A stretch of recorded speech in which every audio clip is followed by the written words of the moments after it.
ಎಲ್ಲರಿಗೂ ನಮಸ್ಕಾರ. Dear diploma students, ಈ ಸಲ ಥರ್ಡ್ ಸೆಮಿಸ್ಟರ್ಗೆ ಅಡ್ಮಿಷನ್ ತೊಗೊಳ್ಳೋರಿಗೆ ಒಂದು ಗುಡ್ ನ್ಯೂಸ್ ಇದೆ. ಡೇಟ್ ಎಕ್ಸ್ಟೆನ್ಷನ್ ಮಾಡಿದ್ದಾರೆ, ಅಡ್ಮಿಷನ್ ಡೇಟ್.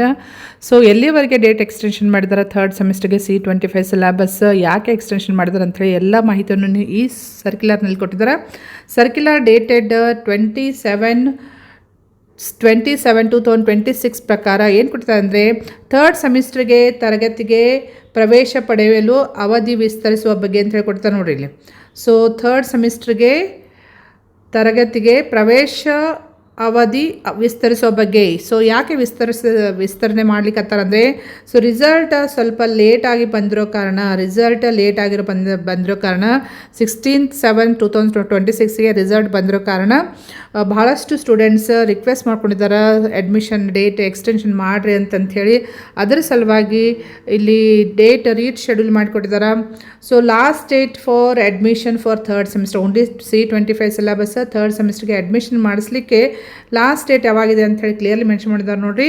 31/7 ಅಂದರೆ 31 ಜುಲೈ ತನಕ ನೀವು ಅಡ್ಮಿಷನ್ ತೊಗೋಬಹುದು ವಿದೌಟ್ ಎನಿ ಫೈನ್, ಯಾವುದೇ ದಂಡ ಶುಲ್ಕವಿಲ್ಲದೆ ಪ್ರವೇಶ ನೀಡುವುದಂತ ಹೇಳ್ಕೊಡ್ತಾರೆ.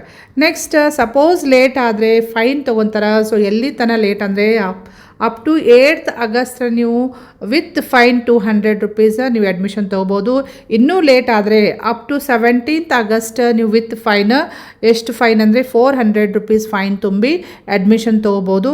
ನೆಕ್ಸ್ಟ್ ಇನ್ನೂ ಜಾಸ್ತಿ ಲೇಟ್ ಆದರೆ last chance till 22nd August ತನಕ ನೀವು ಅಡ್ಮಿಷನ್ ತೊಗೊಳಕ್ಕೆ ಅವಕಾಶ ಇರ್ತಿ.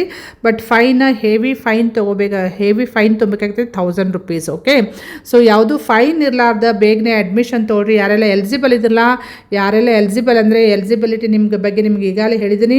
ಎಲಿಜಿಬಲ್ ಅಂದರೆ 4 ಸಬ್ಜೆಕ್ಟ್ಸ್ ಫೇಲ್ ಆದರೂ ನೀವು ಎಲಿಜಿಬಲ್ ಆಗ್ತೀರಿ ಮ್ಯಾಕ್ಸಿಮಮ್, ಇನ್ಕ್ಲೂಡಿಂಗ್ ಫಸ್ಟ್ ಮತ್ತು ಸೆಕೆಂಡ್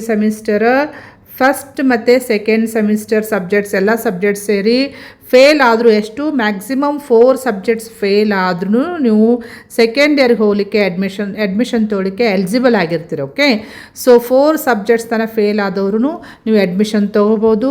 ಸೊ ವೇಟ್ ಮಾಡೋಕ್ಕೆ ಹೋಗಬೇಡ್ರಿ, please do the admission well before the last date. Okay, ನೀವು ಲೇಟ್ ಮಾಡಿದರೆ ಸುಮ್ಮನೆ ಫೈನ್ ತುಂಬಬೇಕಾಗ್ತೈತಿ. ಸೊ ಎಲ್ಲ ಪಾಸ್ ಆದವ್ರಂತೂ ಏನೂ ಪ್ರಾಬ್ಲಮ್ ಇಲ್ಲ. ಸಪೋಸ್ ಫೇಲ್ ಆದರೂ ಮ್ಯಾಕ್ಸಿಮಮ್ 4 ಸಬ್ಜೆಕ್ಟ್ಸ್ ಫೇಲ್ ಆದವ್ರಿಗೆ ಅಡ್ಮಿಷನ್ಗೆ ಎಲಿಜಿಬಿಲಿಟಿ ಇರ್ತೈತಿ.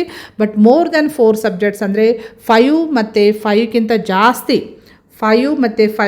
ಜಾಸ್ತಿ ಸಬ್ಜೆಕ್ಟ್ಸ್ ಫೇಲ್ ಆದರೆ 5 ಅಥವಾ ಗ್ರೇಟರ್ ದೆನ್ 5 ಸಬ್ಜೆಕ್ಟ್ಸ್ ಫೇಲ್ ಆದವರು ನೀವು ಮೇಕಪ್ ಎಕ್ಸಾಮಿಗೆ ಅಪ್ಲೈ ಮಾಡಿ ಅಲ್ಲಿ ಕ್ಲಿಯರ್ ಮಾಡಿಕೊಂಡು ಎಲಿಜಿಬಿಲಿಟಿ ತೊಗೊಂಡು ನೀವು ಸೆಕೆಂಡ್ ಇಯರ್ಗೆ ಥರ್ಡ್ ಸೆಮಿಸ್ಟರ್ಗೆ ಅಡ್ಮಿಷನ್ ತೊಗೊಳಿಕ್ಕೆ ಚಾನ್ಸ್ ಇರ್ತೈತಿ. ಸೊ ಯಾರು 5ಕ್ಕಿಂತ ಜಾಸ್ತಿ ಸಬ್ಜೆಕ್ಟ್ಸ್ ಫೇಲ್ ಆಗಿಲ್ಲ C25ದಲ್ಲಿ, ನೀವು ಇಮಿಡಿಯೇಟ್ಲಿ ಮೇಕಪ್ ಎಕ್ಸಾಮಿಗೆ ಅಪ್ಲೈ ಮಾಡಿ ಎಕ್ಸಾಮ್ ಫೇಸ್ ಮಾಡಿ ಕ್ಲಿಯರ್ ಮಾಡಿಕೊಡ್ರಿ. ಸೊ ನೀವು ಎಲಿಜಿಬಲ್ ಆಗ್ತೀರಿ ಸೆಕೆಂಡ್ ಇಯರ್ಗೆ. ಓಕೆ, ಸೊ ಈ ಮಾಹಿತಿ ನಿಮಗೆ ಯೂಸ್ಫುಲ್ ಇದೆ ಅಂತ ಹೇಳಿ ನಾನು ಶೇರ್ ಮಾಡ್ತಾಯಿದ್ದೀನಿ. ಈ ಮಾಹಿತಿನ ನಿಮ್ಮ ಫ್ರೆಂಡ್ ಸರ್ಕಲ್ಗೂ ಶೇರ್ ಮಾಡಿರಿ, ಅವರಿಗೆ ಹೆಲ್ಪ್ ಮಾಡ್ತೈತಿ. ಮತ್ತು ಇದೇ ರೀತಿ ಡಿಪ್ಲೊಮಾ ರಿಲೇಟೆಡ್ ಎನಿ ಅಪ್ಡೇಟ್ಸ್ಗೆ ಈ ಚಾನಲ್ಗೆ ನೀವು ಸಬ್ಸ್ಕ್ರೈಬ್ ಮಾಡದೆ ಹೋದರೆ ಚಾನಲ್ಗೆ ಸಬ್ಸ್ಕ್ರೈಬ್ ಮಾಡಿಕೊಂಡು press the bell icon for immediate notification. Okay, thank you dear students.